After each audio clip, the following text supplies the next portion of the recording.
we are going to charge custom duty on that. Very good. Rusik also stated custom duty. So all of us, we are aware with this word. There is something when we get something from outside India, then we need to pay to the government, and that that taxation is not GST, neither income tax, which we have learned till today.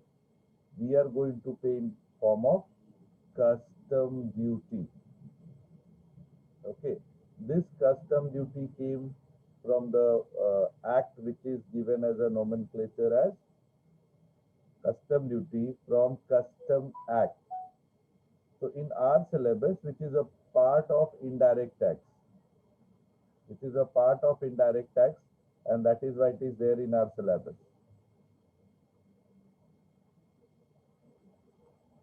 So in semester 6, after completing our GST, we have in our syllabus 2 unit of Custom Act, which we need to learn now in detail.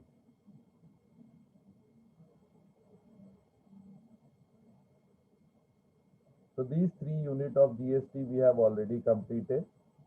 Payment of tax refund returns, accounts audit and assessment and record. Now remaining 2 units will be as per Custom Act 1962. Just now I told you. Okay. And many of you have rightly stated it is pertaining to custom duty. Custom duty use and is to impose when we are importing the goods from outside. So first unit is just talking about valuation and other aspects, and second unit is talking about how much goods, how much baggage we can get it from external, and how much will be exempted, how much will be taxable, so on and so forth. So what I found, the notes which we had, that is why it took little extra time, was not so visible for Custom Act. So immediately I went and I have done for you guys.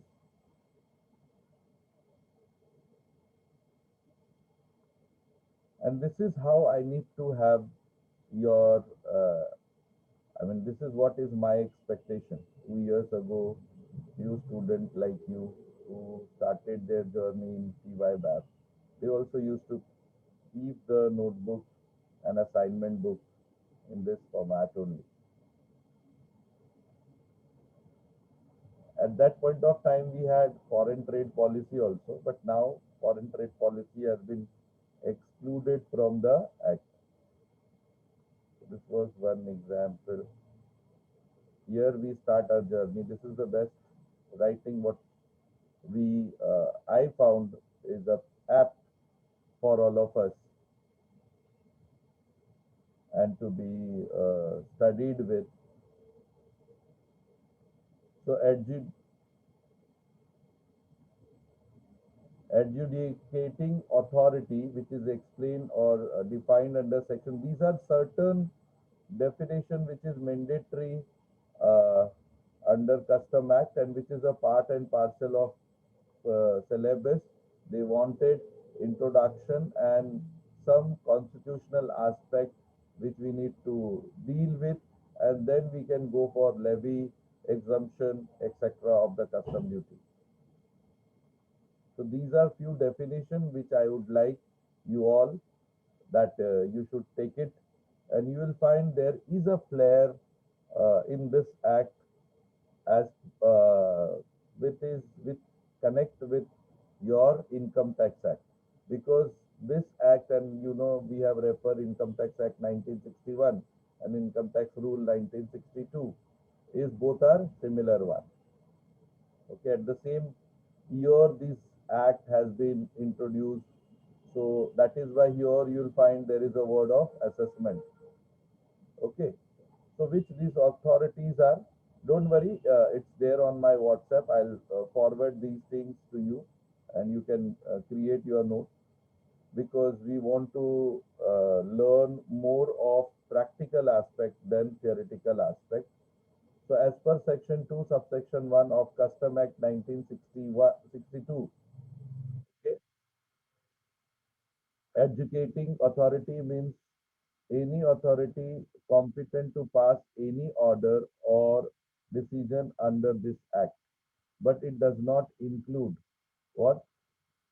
The Central Board of Excise and Customs, Commissioner of Customs, Custom Excise Service Tax Appellate Tribunal. Other than them, whosoever is taking the action and making any kind of policies, framing any order, taking any decisions, are covered under section 2 subsection 1 of Custom Act. What is assessment? More or less, you'll find the assessment will remain as it is, what we have learned previously. And wait, let me send this notes to you. It will be convenient for you to refer. Just give me 1 minute.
Just check in your WhatsApp group. I believe it must be coming, or it must have been delivered. All these 4 5 notes which was pertaining to GST. I have given this note also to you all.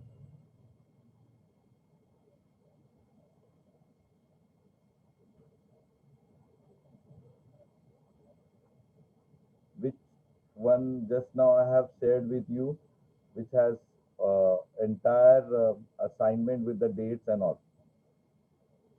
And it has other questions also. Kindly practice those questions. It will going to help you not only to clear the exam, but also to apply in your personal and professional life. So the second definition of in this act is assessment. Okay. So that is explained under section 2 subsection 2. So you must be finding it is more or less similar what we had uh, experiencing in Income Tax Act. These wordings were not there in GST. Why? GST is the new act, and thereby government has played very tactfully. They don't want any kind of technical word which is going to make any kind of confusion amongst people at large. That is why taxable person and this kind of things are there. No jargons has been applied over there. Here assessment as per the section 2 subsection 2 of Custom Act. Assessment means process of determining the tax liability. So there is no difference between this definition of assessment and earlier definition of assessment what we had in Income Tax Act 1961. The tax liability in accordance with the provision of the act with the which includes provisional assessment, self-assessment, reassessment, or any assessment in which duty assessed is nil. Even though there is nil duty payable to the government, then also it is known as assessment. Next is conveyance. Conveyance is explained under section 2 subsection 9 of Custom Act, which defines Conveyance include a vessel, aircraft, a vehicle. So all three modes, whether it is uh, water transport, air transport, or road transport, any ways or means. Okay, it is incorporated. So conveyance, the specific terms are vessel by sea, aircraft by air, and vehicle by land or road. So that is defined under section 2 subsection 9 of Custom Act 1962. Coastal goods, as per section 2 subsection 7 of Custom Act, the term coastal goods means goods other than imported goods. Okay, so whatever you have imported will be considered as imported goods. Other than imported goods is known as coastal goods. Okay, transported in the vessel from one port in India to another port of India. Suppose vessel is coming from US or UK and coming to the port of Mumbai, then it will be conveyance. It is defined under section 2 subsection 9.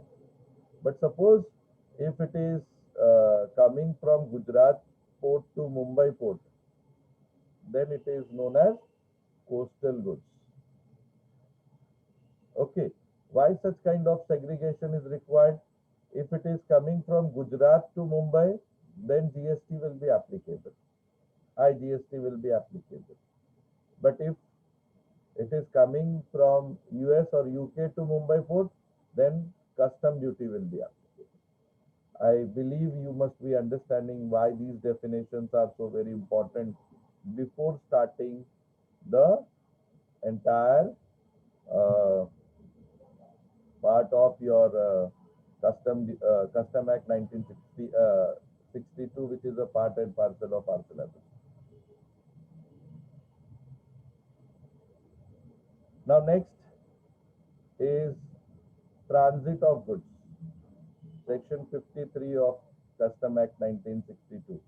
So, from directly section 2, we are referring to section 53 of Custom Act 1962. These goods should be mentioned in as those goods should be mentioned as transit goods in import journal.